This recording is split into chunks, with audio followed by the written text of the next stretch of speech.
Briefly, Dr. Samuelson is an award-winning research scientist, author, and visionary. He devotes his career and knowledge to the advancement of promising technologies, addressing the major health issues facing us today.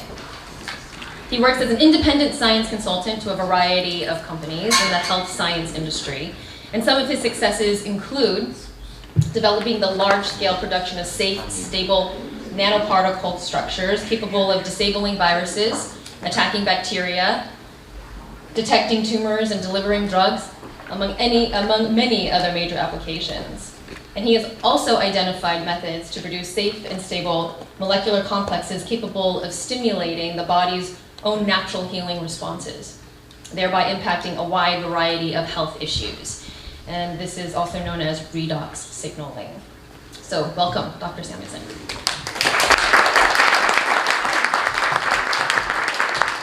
Thank you for coming out. Anybody that can come here to hear about science related things on this beautiful Saturday that we have out there is certainly at high heart. And so I'm here for you. I'm grateful that you're here. I'm glad that you're spending time with us. Some of people have come from as far as Australia. I think that's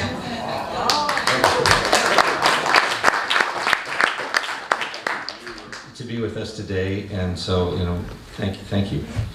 Well, it's appropriate that we have this beautiful world behind us. This is our home. This is where we live. I feel a great stewardship to take care of this world and also take care of the people that are inhabitants on this world. I love it. And some of the science that we're going to be talking about today is probably the most significant science that is available now in health science technologies to help people to restore their bodies when they've been affected by adverse environments, and when they've been damaged and have insults from our environment that now are causing so many difficulties in our society. And so as a scientist, I'm actually an atomic physicist. I'll explain a little bit what that means in a second. But as a scientist, you start to see trends. And the trends that are happening in today's world is that we're getting sicker and sicker. Things that had no effect on us before, such as autism, diabetes, and such, are now becoming so prevalent that many people are suffering from these types of difficulties, health difficulties. And it's not a genetic thing, because life has existed on Earth for many years. The increase in these type of problems point to environmental problems that we have in our world today. So what are we going to do as scientists if we know of solutions to these types of health problems?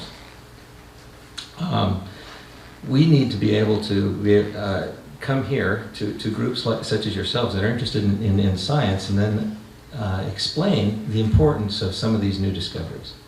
So that's what I'm here to do today. I'm an atomic medical physicist. And what that means, atomic physicist, means that I understand how the atoms work. So when I was a small boy, I was a little bit strange. I would go out into the fields and I'd cut a little piece of grass off, or my backyard, and I'd cut grass off and watch it regrow over time. And was just amazed by how life can regenerate itself. The regenerative power of life was incredible. I said, how does that work? And I thought that we knew. So I went to the literature. My dad also has a PhD in physics. And so I'd go to my dad, and he'd explain to me some of the physical principles, of how life works. But what I started to understand is that there's principles involved that involve cells. Okay, I'll be talking very much about cells today. So as we're going through this presentation, I would like to be able to focus in the cells that compose our body. We're looking at cellular biology, at the cellular processes inside of our cells that actually affect what makes us live, what makes us regenerate, what makes us heal when we have damaged cells. Now our body is consistent of about 50 to 100 trillion cells. That means that I, in just the point of my finger, have 1 billion cells. And all of these cells then have a very specific function inside the body. And need to be able to communicate with one with another. So as I started to study the cells, I realized that probably the most interesting thing is what happens inside the cells is the molecular interactions. There's these tiny little molecular machines inside of our cells that are interacting all the time.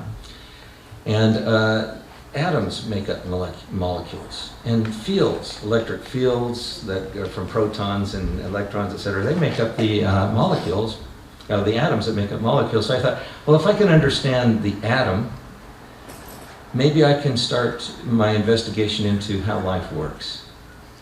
Does that make sense? So I became an atomic physicist, and I went through 10 years of schooling, graduate school, got my PhD in atomic physics, and went into areas of nanotechnology, because I thought that in nanotechnology we have small units or small particles that can interact with these molecules, and so we can make changes through that. And as you start to understand the network of atoms and molecules in your body, the workings of the cell, you start to understand that they're very complex. And all of the biochemistry that takes place in our cell takes place in a saltwater bath. So if one molecule wants to talk to another molecule in this bath, they have to be able to send messages back and forth. All this molecular machinery has to interact by altering the redox potential of the salt water in which it resides. And by altering these potentials, they're able to send signals in between the molecules as to what their state is.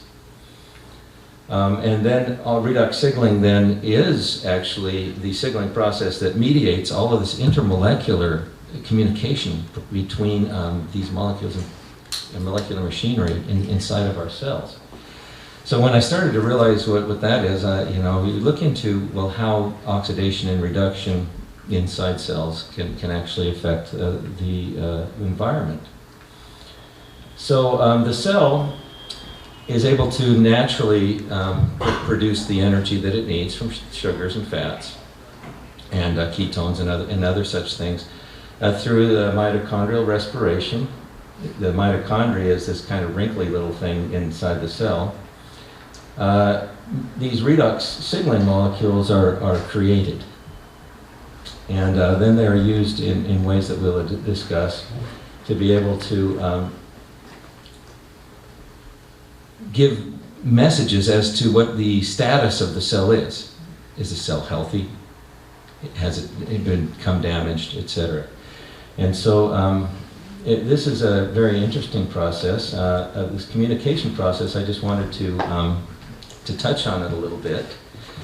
All of the tissues in the trillions of cells in our body need to be able to communicate in order to orchestrate all of the functions that happen between them. And these interconnected tissues then, of course, communicate through interconnections between cells. I love this picture up here. Can you see the cells? And they have these little communication wires between them. That's actually, what you're looking there are oxidants inside the cell. And oxidants actually create communication channels or follow communication channels inside all of the living tissues. So you have a network inside all of the tissues that are helping the cells to communicate and to coordinate their activities. And all of these interconnected cells then are, of course, interconnected because the molecular machines, the machineries inside the cells, are also connected. And they're, I guess, as mentioned, are connected through the saltwater medium. So the most fundamental signaling system inside the body actually is how the saltwater medium interacts with the biological molecules. And we'll talk a little bit about this. Before I do, let me just express a little bit how important communication is. I mean, how many of you are married for more than 10 years? Okay. If you've been married or you've interacted with anyone for a little while, you start to realize that communication is absolutely key in being able to orchestrate any type of meaningful relationship. If you've been in workplace, of course, communication is absolutely essential. It's interesting when we look at cellular cultures. Here's a Google Maps, I think this is San Francisco. Overview of the houses on streets, and all of the supplies are brought in through the trucks and such that travel the streets. And the houses and factories produce the type of materials and supplies that are needed by all the members of the community. This is very much like our community of cells. Our community of cells has very much the same type of algorithm that needs to be satisfied. They need to talk to each other. Imagine what would happen in our communities if we were to shut down all the cell phones, shut down all mail, tell you couldn't even talk to your neighbor. What would happen if there was an earthquake and all communications were cut off? Maybe you couldn't even see each other because everything was dark. What kind of things do you think would happen inside of our communities? Suppose I was able to wave a wand and then all of a sudden turn on the cell phones again. Would the actions or would our activities be different? Yeah, and so you can start to see exactly how important communication is, especially when there are disasters. Just a tiny little paper cut affects millions of cells. It's like an earthquake that opens up a rift, and millions of houses have been damaged and need to be repaired and replaced. So, very, very, very similar types of logistics. Things have to happen inside the cells in order to be able to detect and repair and replace the tissues, even as something as very simple as a paper cut. So I hope that gives you some idea, how important communication is then in this process. Here's another one. I love this slide because, all of these communities and the houses and communities look very much like cellular communities. The streets are blood vessels, and they have all sorts of different structures. Those green things, by the way, that's neuronal material. This is skin. These are skin cells. Neuronal material are carrying electrical messages. We're also familiar with hormones that carry chemical messages. And so these things are connected very, very, very much through these different messaging systems. And here you can see the streets, which represent the supply chains, which are the blood vessels. And you can also see a sewer system. And the sewer system in the cells are these green things. They're these lymphatic vessels, and they carry away all of the garbage that is produced by the cells. But I like this slide too, because if you look up here, you can see that those red things are actually reactive oxygen species that are lining the veins. And as you probably know, all of the capillaries and veins inside our body, or you might not know this, form a communication system also, a redox signaling communication system. They produce oxidants, and this helps the body to detect damage. When you have damage like a cut, the reactive oxygen species, or the oxidants, start to become out of control. They start to accumulate. And then that also causes certain responses to happen. And so these communication channels, or the blood vessels, actually form a secondary communication system inside of our body. So we have our nervous system. I can do this because of my nervous system. It's sending signals to my arm, So that's also a signaling process. But the cardiovascular system and all of our veins also have endothelial cells that carry these messages inside our veins. So here are some of the other. I like to come up with a little bit, some allegories or some examples that might help people understand how important these systems are inside of us. One of them is that how do we construct a cell? Very simple to understand how we construct a cell. Well, how do we construct a building? You know, first of all, we need the plans. We need to know how the building is made. That's in our DNA, right? We need to have the materials and supplies. That comes from the micronutrients and macronutrients that we ingest. Fascinating thing, by the way, you know, we might talk a little bit about how important the macronutrients and micronutrients are in their diet today in minerals. But without these things, structures can't be built. If you don't have wood, for example, you can't build a house that well. You might be able to build that out of other materials, but you know, if you don't have the plumbing supplies, problems. So the same thing is with these micronutrients and macronutrients. Did you know that almost all the materials that we use in everyday life are constructed inside the cell? Think about it. Almost anything that burns has been constructed inside the cell. It oxidizes and burns. Is it because it is? Plastics, they were once inside cells of dinosaurs. You know, the clothing that we wear, the wood that we use to build our houses, you know, almost anything except for the minerals we pull out of the ground have been fabricated inside cells. So little machines actually do incredible things. And they make also these things through the energy they receive from mitochondria that we explained before. But what are these guys? What is their role? They're the guys that read the DNA blueprints, and then they pass the messages to the workers.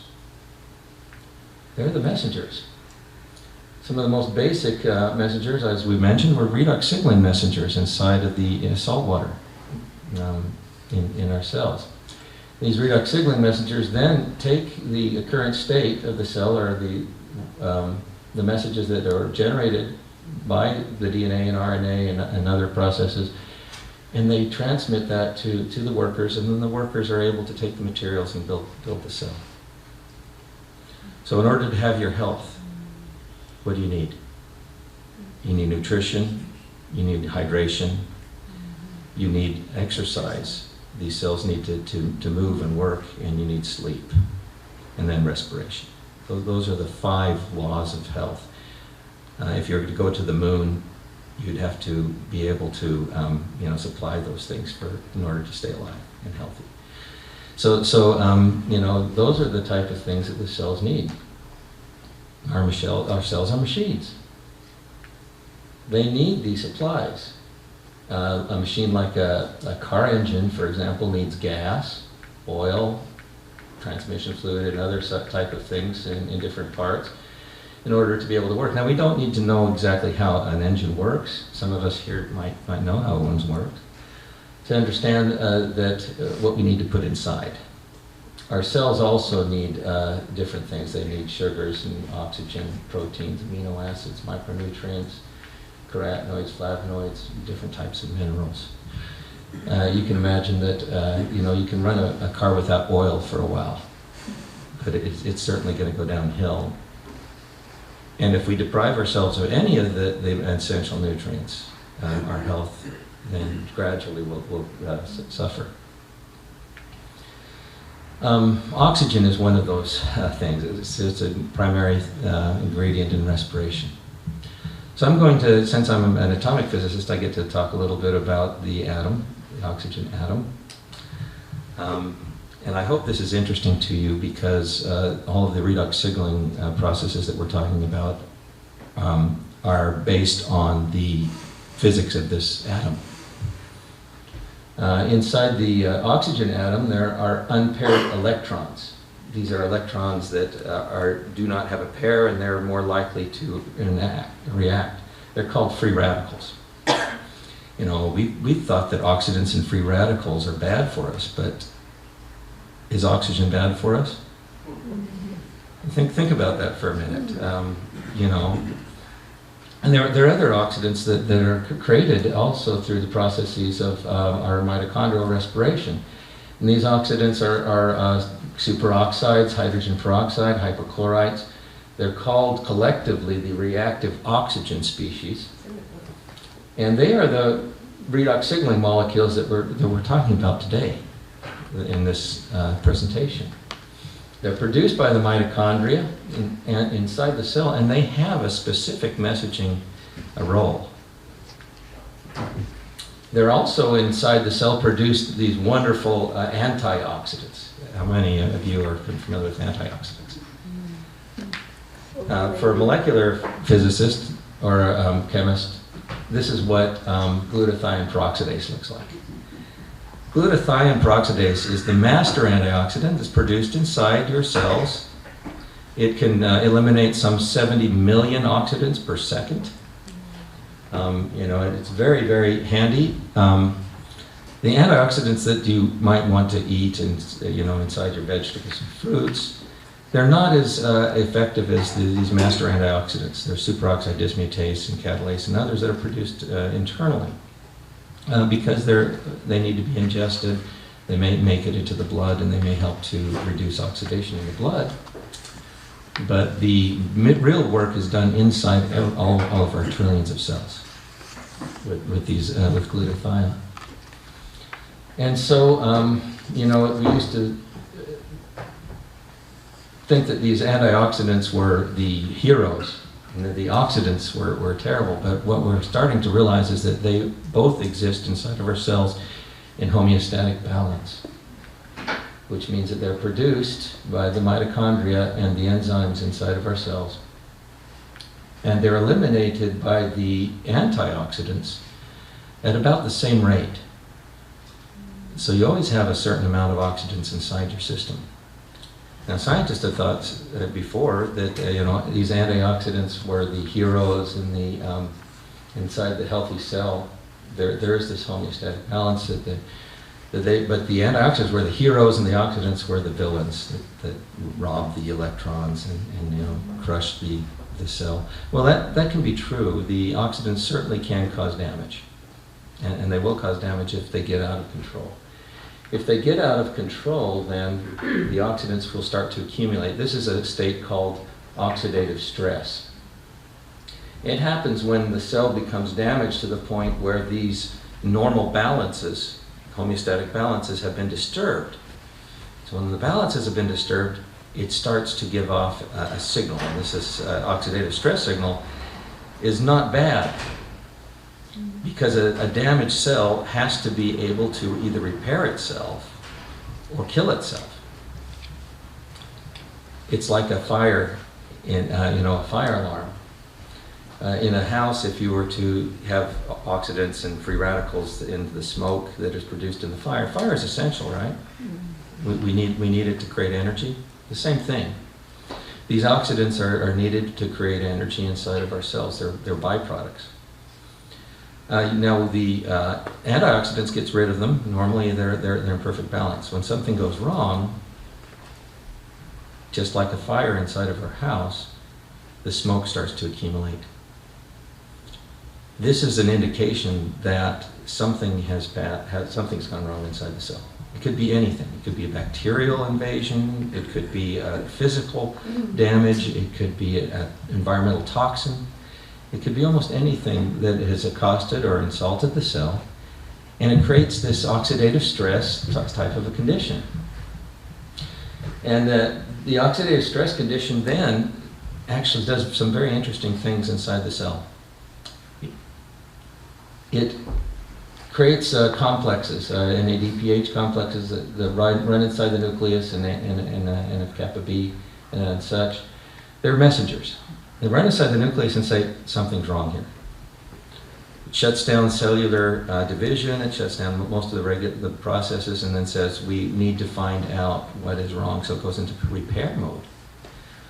So there are genetic switches that actually you can set off with these reactive oxygen species that put the cell into repair mode. I have an example of a process, in which this repair process does not take place. The redox signaling messages in a cell that does not have mitochondria, or the mitochondria are deficient. And almost 99% of cancer cells, for example, the mitochondria have been compromised and they are no longer producing these redox signaling molecules. It cannot detect the damage. It can't send out the help signals, it can't send out the cytokines and inflammatory processes and such that are normal to excite the immune system to come in and take care of the problem, or for the cell to kill itself. So a cell that does not have redox signaling processes in place and is not able to detect damage, is not able to repair or kill itself, can actually divide into 2 damaged cells, and divide into 4, 6, 8, etc. And this damage, or the propagation of this damage, is actually now the current theory of aging. Why do we age? Because accumulated damage that has not been able to be repaired is able to propagate throughout our system, very slowly. But it happens. So how do we reduce, the process of aging? How do we stop it? How do we, deal with it? Well, part of the answers, of course, are going to lie in redox signaling science. So, as I'm just to kind of review what we've said already. These redox signaling cellular messengers then mediate cellular communications inside the cell, but they also pass messages to other messengers that react outside the cell. So I call these the cell phones. So my wife took my cell phone, but I'm sure all of you know what they're like. A cell phone, you have to call a tower. It's maybe good for a mile or 2, but you have to relay your message to a tower. Then the tower will interpret your message and then send it where it needs to go. Cellular processes are about the same. These cell phones can be compared to redox signaling messages. They're very short term. They only interact inside the cell and maybe a little bit outside the cell. But they do flip the switches that send the messages to other parts of the cell. So I call them cell phones that are able to relay these messages, both chemical messages that go through mailboxes or receptors in the cell, or these redox signaling messengers, the redox states that are transmitted between cells, and that allows then the neighboring cells to understand that some damage has been done to one of their neighbors. Now the neighboring cells also start to participate in the repair and replace process. Inflammation starts to take place. Other processes that protect the cell against what possible damage that has taken place, and to the point where they've been able to repair themselves, and then by normal processes do that. So, in review, are oxidants bad? No. Excess. Are oxidants bad? No, Not necessarily. not necessarily. Are antioxidants bad? You might want to think about that one for a little bit. Some scientists did work and have done work on mice. They took all of the oxidants out of a mouse by putting very potent antioxidants, like vitamin C, inside the mouse. You know what happened? The mice developed cancer, diabetes, they were morbid, they were lethargic, they had absolutely awful lives. They were thinking, well, maybe we'll have mice that live forever.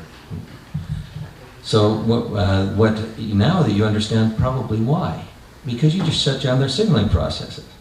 So, antioxidants and oxidants have a very different role inside of us than we've thought all along. They are actually very important and vital companions that need to both be coexisting inside of our cells in order for us to maintain a healthy cellular environment. And the antioxidants that are most important, are those that actually are produced inside the cells, like glutathione and catalase. And the oxidants that are most important are actually produced also inside the cells, like hydrogen peroxide, superoxide, hydrochlorides, and the oxygen-free radicals, as well as the oxygen gas that we breathe into our system. Yeah. If somebody says, well, our oxidants are really bad for you, you say, well, stop breathing for a little while, and you say, convince yourself completely that they are needed. Okay, a little bit of chemistry. Oxygen, I mentioned this before. These are diagrams that show the electrons that surround the valence shells in oxygen. If an oxygen molecule were to get another electron, if they were able to capture an electron. By the way, oxygen is great at capturing electrons. That's what its job is. Oxidation actually means that it's ripping electrons off of other molecules. So it's one of the best ones. But when it oxidizes other things, it grabs that electron and becomes a superoxide anion. And if it grabs yet another electron, it becomes a peroxide, like hydrogen peroxide. And as it keeps on grabbing electrons, it actually changes its chemical characteristics. So now, instead of oxygen just having one role inside of our body, we see that the progression of oxygen, as it is reduced, as it receives electrons, changes. And then as it oxidizes, it also changes back the other way. Plants have learned through photosynthesis to take oxygen in water, which is a very reduced form, oxidize it into oxygen that's in the air, and that produces the atmosphere that we have, that we breathe now. So we're talking about some very, very fundamental processes in nature. These processes have existed in life as long as there has been a life that has used oxygen on Earth. So it's extremely fundamental. Do you see why I'm so excited about this field? We're talking about these processes, that I saw in the regeneration of tissue and the regeneration of plants and other such things. We're actually starting to understand why and how tissue can detect and damage and replace and repair damage. Did you know that redox signaling is the primary role or reason that plants can heal? When plants are damaged, you can actually see the oxidation build up inside the damaged cells, and that turns on the genes that will actually regenerate and repair the plant. Higher organisms have a little bit more sophisticated methods. But we were able to also study these types of redox signaling molecules because we can produce them inside the laboratory. They're produced from salt and water. And through reduction and oxidation, electrocatalytic process, we can make a perfectly balanced and biocompatible combination of this reactive oxygen species. By biocompatible, I mean that if we put it into tissues, it does not cause a toxic response. In fact, it causes no response whatsoever for healthy, normal cells. And we have now 23 years of studies, and I'll go through some of these that show the biocompatibility of this combination of molecules. There's more than 15 different types of molecules that can be produced just by oxidizing and reducing salt water. Let me show you a little bit about what the types of things these oxidants do inside us. And besides helping detect damage, I'm going to show you a little bit, a peek behind the curtain, if you will, of how these oxidants actually start to activate cellular processes inside of our body. Here's hydrogen peroxide. This is thyroidoxin. It's one of the signaling molecules inside of our body. It controls how fast our metabolism goes. Okay. So thyroidoxin, when it comes in contact with hydrogen peroxide, changes its conformal structure. It changes its shape. You need an oxidant in order to break the chemical bonds in order to be able for these proteins in these micro machines to change their shape. And then there's thiodoxin reductase that's able to bring it back to its original, and then of course it encounters other oxidants and it changes back. It's like a traffic light, if you want to think of it that way. It regulates the oxidative potential inside the cells. So I have a little video here that actually shows these processes in intercellular mechanics, if you want to think of it. These little atoms, these things that you see are molecules. They're made out of atoms. You can almost see the individual atoms in some of these molecules. This was an animation done by Harvard. Now you can actually go look into Harvard animation and Google it. You can get these types of things. But they're teaching medical students what these molecules do inside of our body in a very innovative way. Do you see the molecules that are moving around inside there? Collapsing, forming bonds, releasing bonds. The formation of bonds mostly happens because of reduction. The electrons change place and are reduced, and then by oxidation it breaks apart the bonds. So as you're looking at this video of the molecular machines inside our cells, here's a microfiber. It self-assembles through reduction processes. And then if the body wishes it to, it will actually disassemble through oxidative processes. There's a microtubule that carries the roads or the communication system for the cell. Here are some manufactured proteins recently manufactured by the DNA that are being carried along these things by these kinesin fellows. They're like the FedEx delivery guys. There's 100,000 of those in every one of your 100 trillion cells or so. So these guys, and the little feet are going about 1 million steps a second. So, you know, atomic physicists, we love to get into the science of the very, very small stuff. And, you know, an atom is very small. You need a trillion things you can actually possibly see in sunlight. If you need 1 trillion billion to be able to even feel it like a grain of salt. And then these things are interacting tens of millions of times a second between each one of them. And so you can imagine the connectivity that these things could create inside the body. Here's the mail delivery system. It's like the hub, the mail hub that delivers these proteins to where they're needed. Here are the manufactured proteins. They're unfolded, and they're delivered to the places that they're needed inside the cell. Now you're about to see an oxidative process. Take a look, if you see it. You can't see the oxidants here because if you could, it'd be too messy. But it's oxidized, releases its bonds, and then it's able to move. So now, instead of thinking of oxidants as being the terrible villains inside of our cell, we start to see that they are actually some of the most important actors inside of our cell that create all of the activity that's necessary for the cell to survive and to live.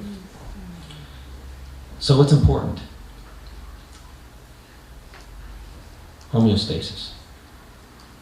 Homeostasis is of primary importance to the cell. What is homeostasis? That means that there is a perfect balance of oxidation reduction inside the cell.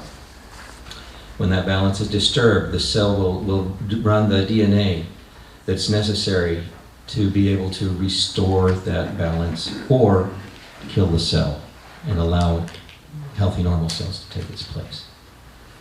That is healing on the cellular level. That's how cells heal themselves.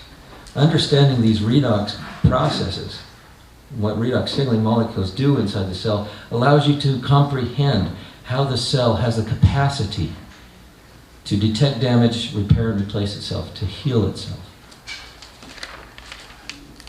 So if you ever experienced a cut and you've watched it heal, you're seeing these processes take place.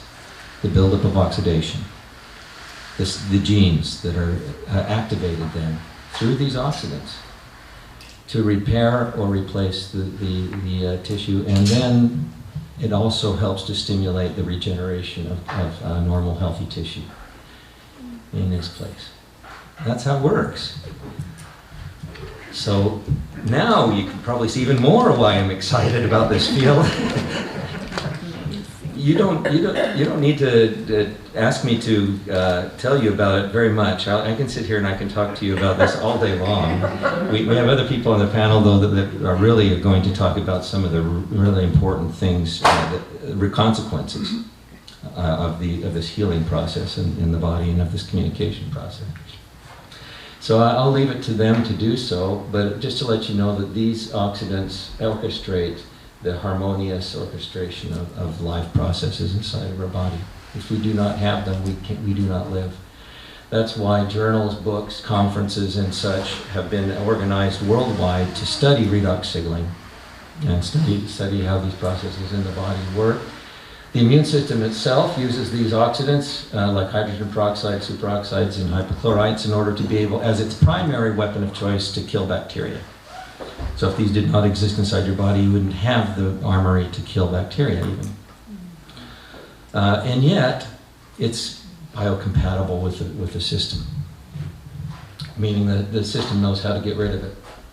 Okay, here are some cells. I'm going to go through this very quickly. Here's some cells under microscope. The ones that are greener have oxidative stress, have more oxidants in them. And so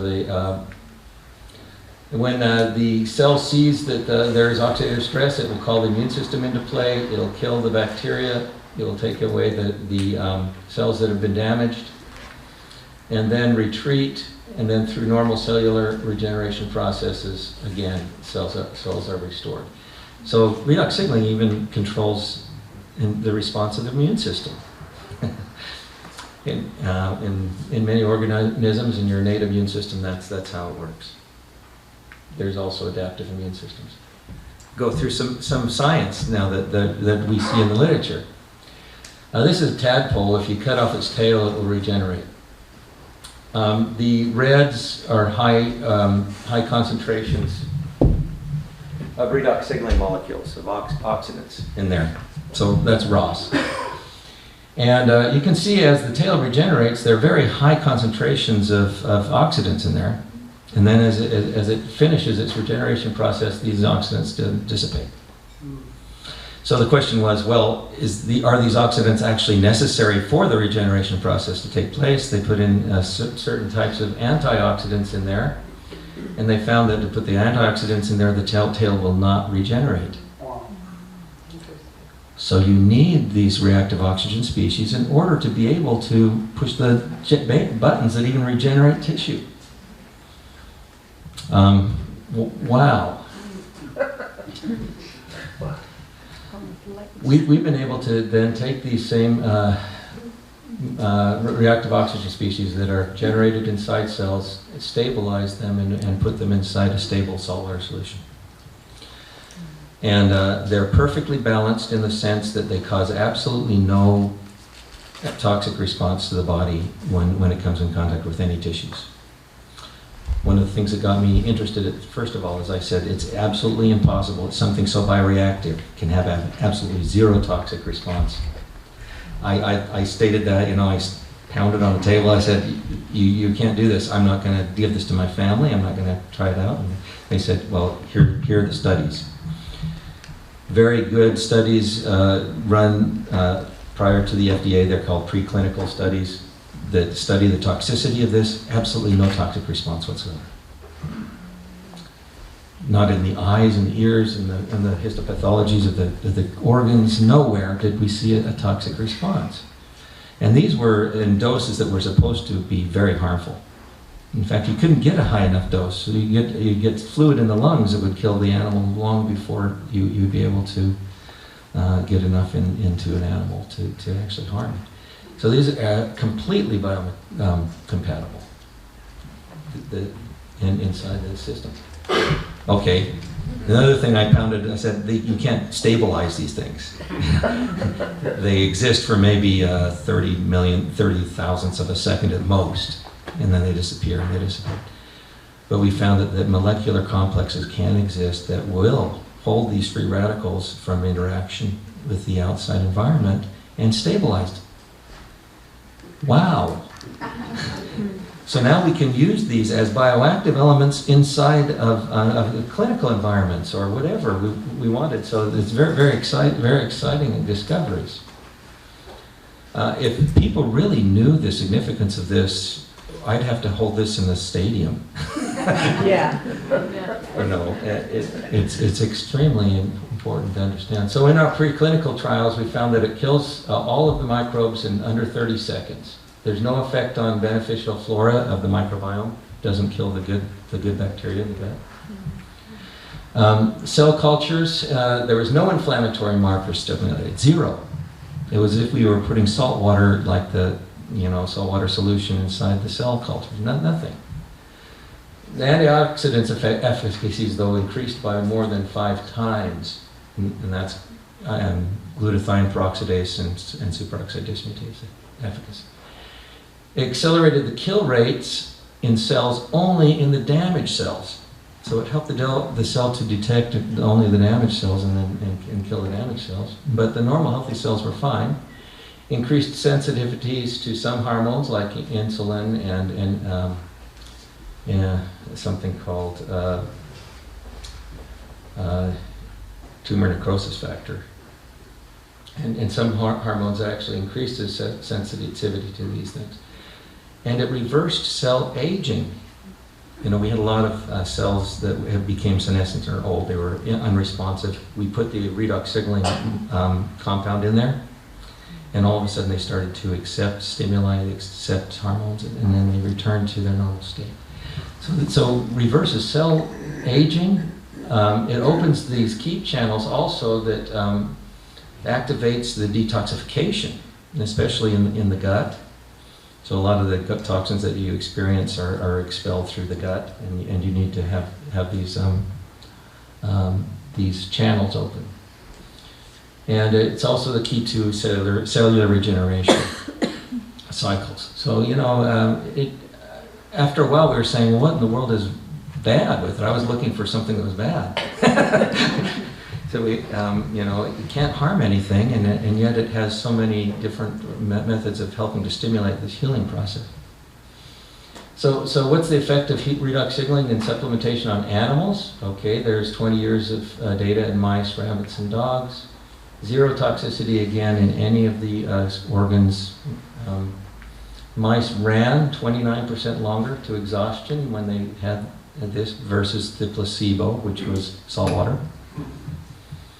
And antioxidants capacities increased. By the way, SIA is not salt water. The first time I smelled it, I knew that was true. Lipid peroxidation and glutathione oxidation.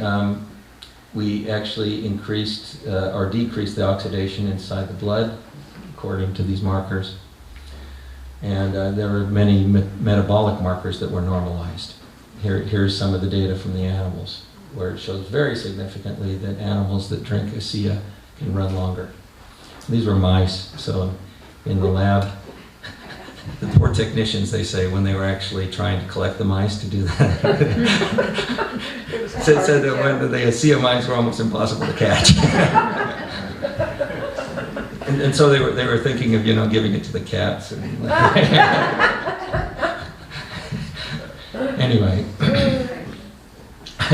so we saw the mice run longer. We saw energy reserves to increased. We saw increased antioxidant efficacies, and there was absolute zero adverse effect of any kind in any one of the subjects of their studies. I've never seen anything like that before. That's like impossible, but it's true. How about in humans? Third-party independent results have shown that in 5 major clinical trials that are randomized, double-blind, that no adverse effects in over 160 plus humans. This includes complete blood work and comprehensive analysis. The metabolic results were very striking. The metabolites that profile your metabolic action inside actually shifted. So the metabolic profile shifted. More than 60 of these shifted inside of our systems. Then we were able to look at pharmacokinetics, showing that these redox signaling molecules actually could get into and affect tissues inside your body. That's called pharmacokinetics. You know, they're absorbed and they're active inside us. The people that would take the redox signaling compound had shifts in their metabolic profiles that were very, very marked. It was, no question that it was doing something. And these effects then were very evident over 24 hours after taking 4 ounces of redox signaling molecule. So anyway, these metabolic shifts took place. They were kind of all over the place, so we really couldn't see, have any idea of what exactly was happening inside. And they seemed to vary by person, but they did take place. It was very similar to the type of metabolic shifts you'd get if you went into the gym and you ran for 3 hours. So current skin research also was done on the skin. We saw reduction in wrinkles and blotches and smoothness and texture, increased elasticity, and the skin shows cellular damage very clearly through these markers, I guess you can call them. And increase in hydration and elasticity, and I thought that was interesting because it doesn't even contain any proteins or anything that would help to repair the skin, but it helps the skin repair itself. And here then are some of the very famous now before and after comparisons. So I'm going to start now getting into body systems. Dr. Hrstovic is here, and Avi is going to be able to explain more on the clinical levels what this actually means to us in our own health systems. But just to kind of go over, I think I'm just going to roll through these, and then you can take over and show them the real good stuff. Redox signaling transmits through the cardiovascular system. We saw a little bit of that. It participates in every aspect of hormonal transmission. So we've seen in the clinical environment, for example, people who have hormonal deficiencies due to, let's say, the thyroid being removed or such, actually restored. And one of the things I say, be careful, because if you're taking insulin, you may want to have your doctor adjust that, because it helps the insulin reception become more effective. And these are clinical results. Also lung research. Most of the research that we did on cells were the lung endothelial cells, the small lung endothelial cells. And we've seen regeneration of lung tissue, incredible results with lung tissue. And there's over 5 years of studies which we can't share with anybody, unfortunately. Current digestive system, by the way, we were talking about how the digestive system is able to get rid of toxins through these detox channels in the gut. It helps to turn those on, but also helps to repair and replace the damaged linings in the gut, which is very important. Nervous system, the king of the signaling systems, is absolutely necessary that we keep balanced redox signaling environments inside the nervous system to get optimal nerve transmission. And so we've seen all of these anti-aging benefits also, and now that we have about 25 years, many thousands, tens of thousands, now even hundreds of thousands of people who have started to report their experiences or have been reporting their experiences. We've seen cellular regeneration in these areas many times greater than we could ever dream of having. So I have said, and I will continue to say, and I'll continue to go and do these things. This may be the last one I do this year, by the way. But, I'm actually a scientist. I'm independent, and I do this just because I'd love to educate people on what redox signaling is all about. But I have to do so. It's my stewardship. I was the first one to kind of stand up and say, this is real. Now there are many others, and there will be others that follow. I believe that this technology is destined to fuel some of the greatest advances in medical history that we will ever see in this century. It's that significant. So thank you for spending your Saturday with me.